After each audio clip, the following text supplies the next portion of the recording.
Para entender esta saga de videos les haré una introducción a cómo se debe ver la historia. La historia no solo es el estudio de los eventos y el cuándo, sino también incluye cosas como el por qué, quiénes y dónde para poder relacionar la información y dar a esto un contexto y así entender las causas de un evento y consecuente a esto analizar las consecuencias. Dando a entender esto, prosigo. Francia, siendo una nación poderosa de Europa, tenía conflictos con su mayor rival, Inglaterra. Ambas naciones querían dominar el mayor territorio posible para así ser una mejor que otra, y a pesar de que Francia era muy poderosa, Inglaterra tenía una gran ventaja sobre Francia y Europa. La rivalidad de Francia contra Inglaterra fue tanta que Francia apoyó a los colonos en Norteamérica para volverse independientes de la corona inglesa. Entre estas rivalidades, Francia tuvo una guerra con Inglaterra, la Guerra de los 7 Años, donde estas naciones pelearon por territorio. Francia se vio derrotada y pero aún estaba entrando en una crisis económica, ya que los reyes Luis XIV y XV, él estaba en el poder durante la Guerra de los 7 Años, derrocharon el dinero del pueblo y para cuando llegó al poder Luis XVI, la poca riqueza de Francia se quedaba para la nobleza. Como Francia se volvió una nación pobre, recurrieron a aumentar los impuestos, pero estos impuestos eran para un estrato social denominado tercer estado. El tercer estado era el último estrato social de los tres que tenía Francia. Los primeros dos eran la iglesia o el clero y el otro la nobleza. Como los impuestos solo eran por un estrato social, la gente que era de clase media y la burguesía se volvieron pobres y comenzaban a padecer de hambre por falta de dinero. Además, a esto se le suma que los campos se perdían las cosechas, en los campos se perdían las cosechas y provocaba que la poca comida que llegaba a las ciudades como París se volviese cara hasta el punto en que la forma de conseguirlo era robándolo, y que miles de parisinos perdieron sus empleos antes de estallar la revolución. Aproximadamente de 150.000 a 600.000 no tenían empleo. Como el rey veía que la situación estaba muy mal y que las ideas que proponía el despotismo del Estado no funcionaban, decide llamar a los Estados Generales, un consejo que llevaba más de un siglo sin ser reunido para Como el rey veía que la situación estaba muy mal y las ideas que proponía el despotismo del Estado no funcionaban, decide llamar a los Estados Generales, un consejo que llevaba más de un siglo sin ser reunido por... me lleva. Como el rey... Como el rey veía que la situación estaba muy mal y las ideas que proponía el deportismo y el Estado no funcionaban, decidió llamar a los Estados Generales, un consejo que llevaba más de un siglo sin ser reunido. En este consejo llegaban representantes de los tres estados del pueblo. Después este consejo se convirtió en una asamblea nacional.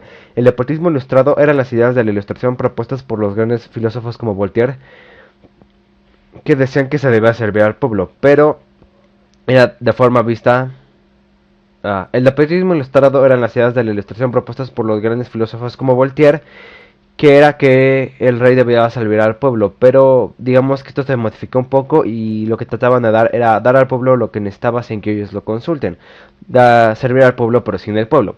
Esto era para que el pueblo estuviera controlado y las ideas de la ilustración no hicieran que iniciaran una revuelta. Aquí ocurre uno de los eventos que marcaron el inicio de la revolución, el juramento del juego de pelota, 20 de junio de 1789. Se dice que con esto inicia la revolución. No estoy muy seguro. Unos dicen que con esto o con la toma de Bastilla. Vamos a dejarlo en un punto intermedio. El tercer estado se reunió en un salón donde jugaban las personas, algún juego con una pelota. En este salón prometieron que no abandonarían la asamblea hasta que tuvieran una constitución y esta apoyará al pueblo. Después de esto la asamblea nacional pasa a ser una asamblea constituyente. Llega el día 14 de julio de 1789 y el conflicto armado de la revolución inicia, y ocurre la toma de Bastilla. Para esto, lo que no lo saben, la Bastilla es una prisión en París y este evento define la idea de que las monarquías absolutas ya no iban a triunfar, y que debían proponer una monarquía constituyente. Tiempo después, el 4 de agosto, la Asamblea Constituyente termina con los privilegios basados en el feudalismo, porque sí, Europa aún seguía funcionando con el feudalismo en varios países, a pesar de que ya había pasado la Edad Media.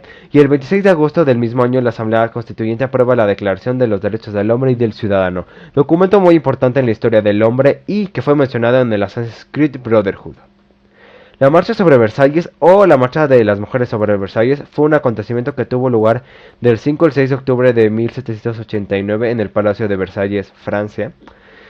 Y el acontecimiento empezó entre las mujeres de los mercados de París que en la mañana del 5 de octubre contra el alto precio y la escasez del pan. Los manifestantes rápidamente se unieron a los revolucionarios que exigían reformas políticas liberales y una monarquía constitucional para Francia. Posteriormente, una multitud de miles de ciudadanos parisinos, animados por los agitadores revolucionarios, saquearon el arsenal de armas de la ciudad y marcharon hacia el Palacio de Versalles. La multitud sitió el palacio y tras un enfrentamiento dramático y violento, consiguió imponer sus exigencias al rey Luis XVI. Al día siguiente, los manifestantes obligaron al rey, a su familia y a los miembros de Estados Generales de Francia a volver con ellos a París.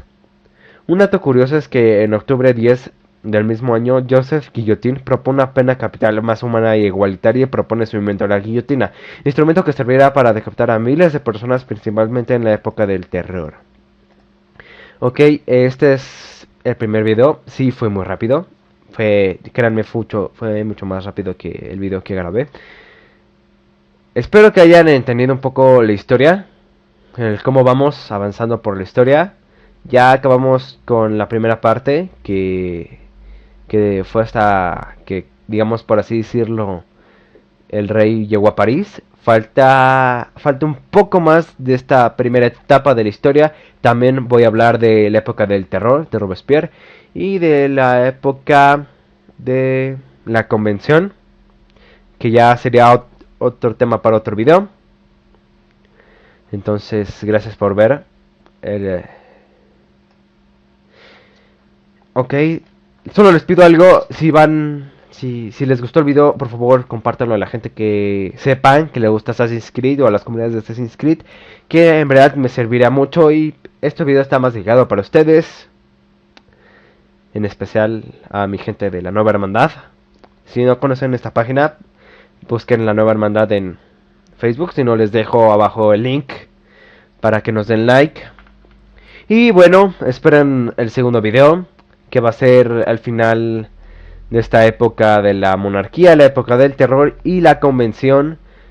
Bueno, eso es todo. Adiós.